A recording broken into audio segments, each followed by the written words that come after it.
Hello, Mark. My first article is Walker warned crime was on unstable ground.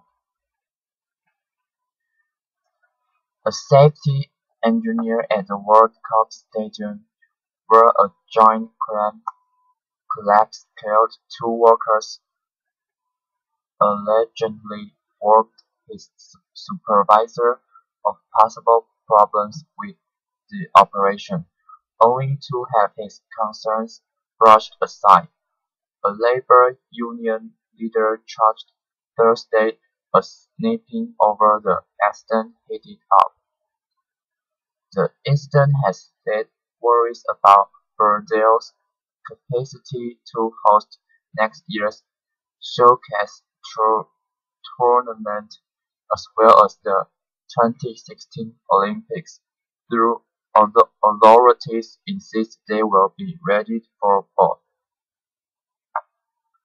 São Paulo's Arena Corinthians was slated to be completed by the end of December, and workers had suggested that speed was a top priority on the construction site, with many working 12-hour shifts and skipping vacations. The stadium was initially scheduled to be part of the Con- Confederations Cup Confederations Cup earlier this year, but World Football's gov- governing body FIFA scrapped the venue from the warm-up tournament because of financing problems before construction even started. Antonio de Sousa Ramalho, president of São Paulo's Civil Industry Workers Association, told the Associated Press in a phone interview that supervisors pressed ahead with the operation to finish the roof despite several rainy days that soaked the soil. He said an engineer warned his supervisor that it appeared the ground was not stable enough to support the 500-ton pace of roofing. To his surprise, he was told by the supervisor that nothing was wrong and work should continue, said Ramalho, who declined to provide the workers' name for fear of possible reprisals. They discussed the matter for a while, but in the end the supervisor's decision stood. Outbrecht, the powerful Brazilian construction company behind the stadium project, and three of and three other World Cup venues, strongly denied the claims, and the civil defense official said an initial inspection of the construction site a day after the accident showed no evidence the ground was unstable. Albrecht and Sport Com- Corin- Corinthians clarified that there was no warning previous to the accident. The statement said. The company added the Ramalho's union does not represent most of the workers involved in the crane operation. Following a visit to the site Thursday, the civil defense official in charge of the inspection said there were no obvious signs that the ground was unstable. When we look at it, it doesn't seem like the ground shifted. Maybe just a few millimeters. millimeters. Joe Peca de Lima said in a television interview. Maybe after an analysis with the equipment we will know more. According to Brazilian media reports, investigators are also looking into human or mechanical error as possible reasons for the collapse. Lima said only the area where the accident happened will remain closed, but work can resume at most of the stadium as soon as Monday, when a 3-day mourning period ends. Constructors will be allowed to clear the crane and the metal structure after getting clearance from civil defense authorities, which is expected to happen soon. The Labor Ministry later Thursday said constructors were prohibited prohibited from using the other 9 cranes at the site until they can show safety measures are in place and there is no more risk of accidents. Ramajo, the union leader, said workers have been pulling long hours for quite some time in an effort to get the stadium completed on time, a point confirmed Thursday by Lauder Sergio Almeida, who told the AP typical shifts were 12 to 30 hours long.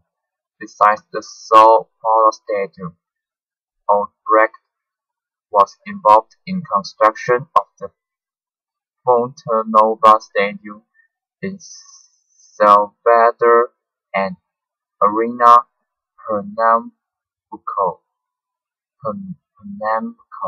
in Recife, both of which were delivered for this year's Con- Confe- Confederations Cup. It also renovated Rio de Janeiro's Maracanã Stadium, which will host World Cup final. A small part of the roof at Arena Fonte Nova collapsed in May from weight of accumulated water from heavy rainstorm. At the time, officials denied any structural problems with the project and blamed a mistake by a worker who inspected the roof. FIFA said earlier Thursday it was waiting to learn more about the extent of the damage from Wednesday's accident. FIFA officials and other global soccer personalities are due in Brazil next week for the high-profile World Cup draw in the resort city of Costa do Sol. FIFA leaders have said repeatedly that there is no plan B for next year's tournament, particularly since nearly 1 million tickets to the matches have already been sold. It is too premature to make any detailed assessment on the situation of the Corinthians area as we are still awaiting the technical report to be able to evaluate the scope of damage, FIFA said in a statement sent to the Associated Press. We will be able to provide an update earliest next week following the FIFA organizing committee of the FIFA World Cup. Jose Maria Marin, the president of the local World Cup organizing Committee said lamented the accident, but was confident it would not significantly affect the opener in Sao Paulo on June 12. Uncertain that the stadium will be ready for the start of the World Cup, he told Bra- Brazilian media. Associated Press writers Joe Langlois Arsene Lehmann in Sao Paulo and Jenny Buckfeld in Rio de Janeiro con- contributed to this report.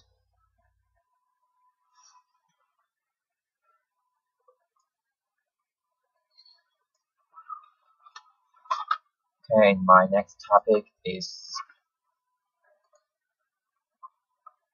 China sends jet into air zone as Japan, South Korea defy it.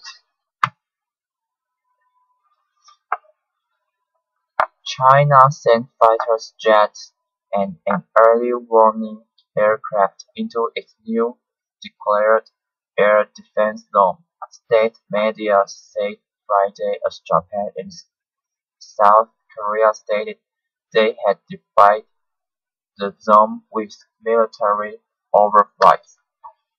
The Chinese planes and conducted normal air patrols on Thursday are a defensive measure and in line with international common practice, said Shen Jing, spokesman for the People's Liberation Army (PLA) Air Force, according to state news agency Xinhua. Shen said China's Air Force would remain on high alert and take measures to protect the security of the country's airspace, Xinhua reported. Japan and South Korea said Thursday they had defied the air defense identification zone (ADIZ) declared by Beijing last week, showing a united front after US B-52 bombers did the same. Chinese authorities Chinese authorities are coming under domestic pressure to toughen their response to incursions into the zone that included disputed islands claimed by China.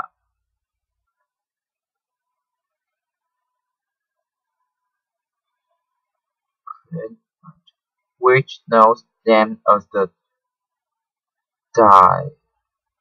Diaoyos, but controlled by Japan, which is called them Senkakus. The move triggered US and Japanese accusations of provocation as global concerns grew. China's ADIZ requires aircraft to provide their flight plan, declare their nationality, and maintain two-way radio communication, face defensive and emergency measures. But Tokyo said its Coast Guard and Air Force had flown up unopposed in the zone without complying with Beijing's rules. We have been operating normal warming and patrol activities in the East China Sea, including the area, said Chief Cabinet Secretary Yoshihide Suga. We have no intention of changing this. South Korea's military said in its It encountered no resistance when one of its planes entered the area, which also overlaps Seoul's ADIZ, announced it on Tuesday. A day earlier, two giant U.S. Stratofortress bombers flew into the zone, an unmistakable message from Washington before the pre-planned visit to the region by Vice President Joe Biden. China's Defense Ministry issued a statement 11 hours after the U.S. announcement saying its military monitored the entire process of the B-55 fight without expressing regret or anger or threatening direct action. The Global Times, which is close to China's ruling Communist Party and often takes nationalist tone, criticized the reaction as too slow in a dictatorial Thursday. We failed in offering a timely and ideal response, it said, adding the Chinese official needed to react to psychological battles by the U.S. Asked about the South Korean flight, China's Foreign Ministry spokesman Qin Gang said China identifies any aircraft within the ADIZ and must have noted the relevant situation you have mentioned. The reiterated criticisms of U.S. and Japanese response to the dome, using both countries to immediately correct their mistakes and stop their irresponsible accusations against China. The Communist Party seeks to drum up popular support by tapping into deep-seated resentment of Japan for its brutal invasion of China in the 1930s. Nationalist passions easily aroused. Such nationalist passions are easily aroused, and Chinese social media users called for Beijing to relate against Washington. Senior administration officials in Washington said Wednesday that Biden will raise Washington's concerns about the zone while in Beijing. China's relations with South Korea have recently improved, but the zone covers a disputed South Korean-controlled block that has long been a source of tensions between them. South Korea's Vice Defense Minister Baek Sun-ju expressed strong regret at China's ADIZ announcement, which he said was heightening military tension in the region. Australia on Thursday refused to back down from criticism of the air zone after summoning China's ambassador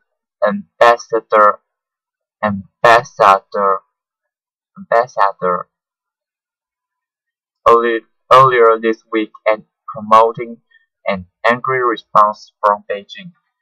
The Philippines voiced concern that China may extend control of airspace over disputed areas of South China Sea, where the two nations have a separate territorial dispute. Japanese passenger airlines said after government pressure they will not obey Beijing's rules, which the State Department has taken an ambiguous position, saying it was advising U.S. carriers to take all steps they consider necessary to operate safely in the region. Thai Airways said Thursday it will comply with Beijing's directive. China, for its part, has accused the US and Japan, which both have ADIZs, of double standards, saying the real provocate terror in Tokyo. Defense Ministry spokesman Yang Yuan said in a statement Thursday that Japan established its ADIZ in 1969, so Tokyo had no right to make irresponsible remarks about China's. If there are to be demands for the withdrawal, then we invite the Japan side to first withdraw with its air defense identification zone, and China may reconsider after 44 years. He said the island's dispute lay dormant for decades, but flared in September 2012 when Tokyo purchased three-fourths of the uninhabited outcrops from private owners. Beijing accused Tokyo of changing the status quo and has since sent surveillance ships and aircraft to the area, promoting Japan's to scramble fighters just 386 times in the 12 months up to September. The maneuvers have raised fears of an accidental clash. Okay, and my next topic is Syrian army takes Toms and upper hand.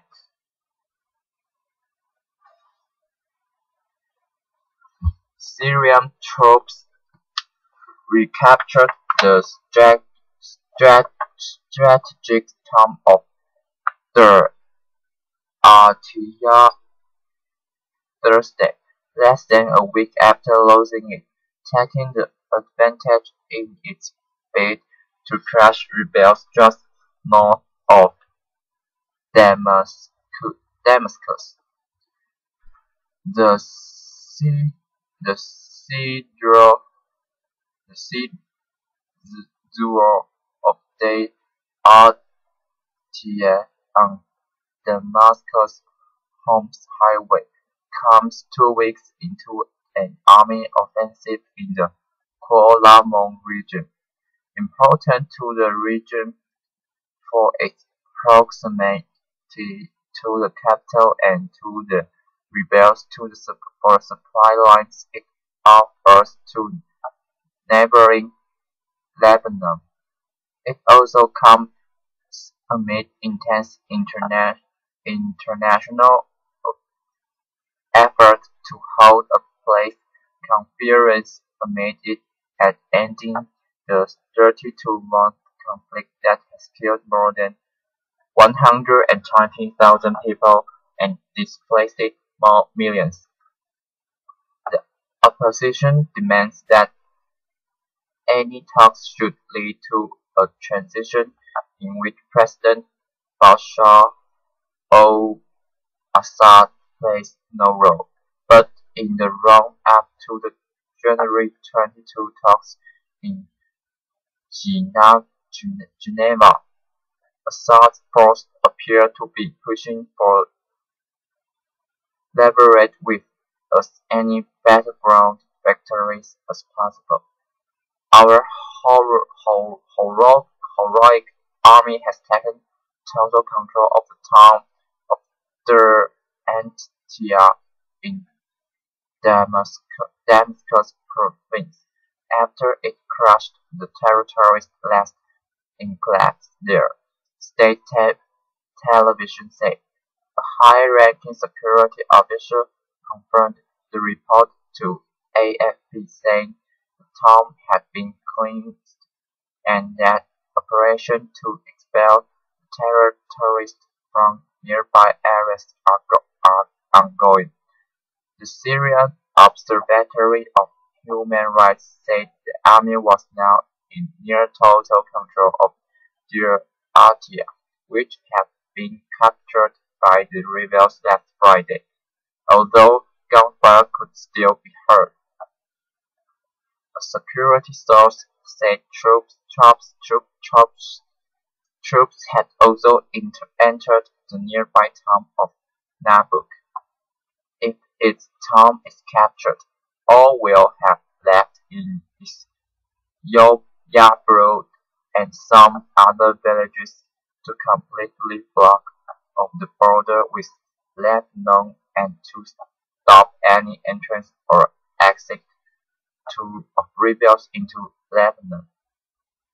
The source said the next phase will be to retake the south, the north and the east are for later, he added, referring to areas under the control of the rebels or Kurdish militia.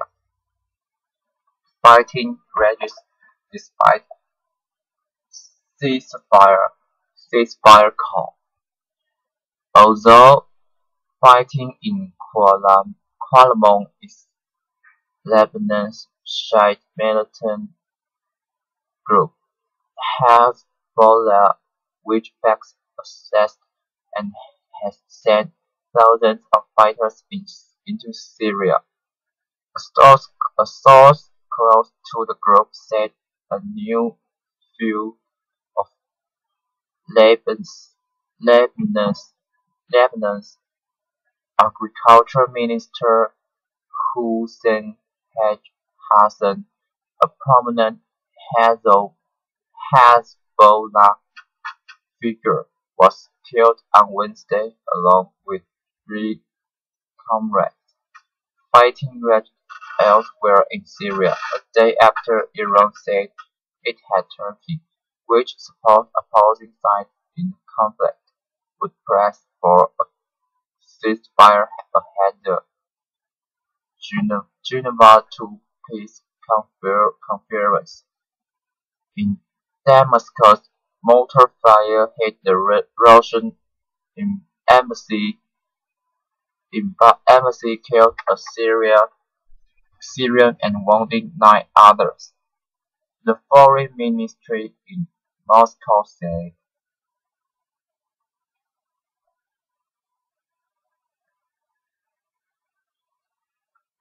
No Russians were hurt in the attack.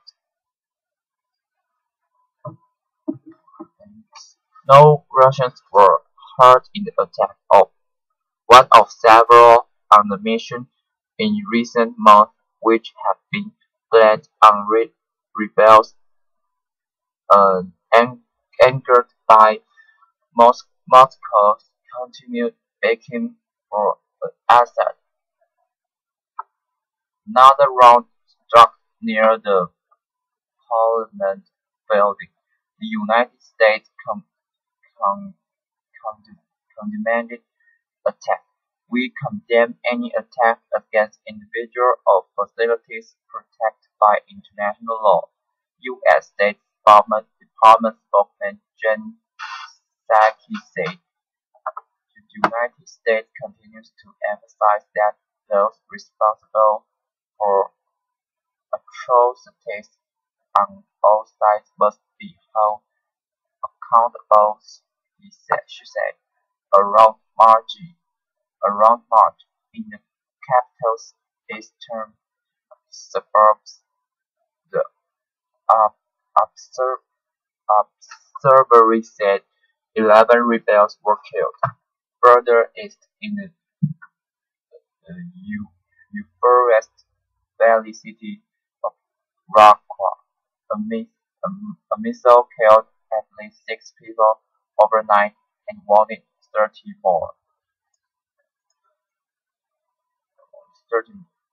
Raqqa is the only provincial capital lost to the region since the conflict erupted in March 2011. In Al-Tarab in Aleppo province in the north, the jihadist Islamic State of Iraq and the Levant executed Hashim Jazir and 6 members of his Global Ocean Battalion, accusing them of theft and looting in areas where it was fighters on the ground. Israel has sought to establish itself as the sole power broker by eliminating smaller rival groups and by forming tactical alliances with the larger ones. In South Aleppo, bombs dropped by helicopter killed 5 civilians and wounded 20, the observatory said, with 6 people died in air raids on the town of Tel Harbor outside the city. Okay, thank you for listening. Bye bye.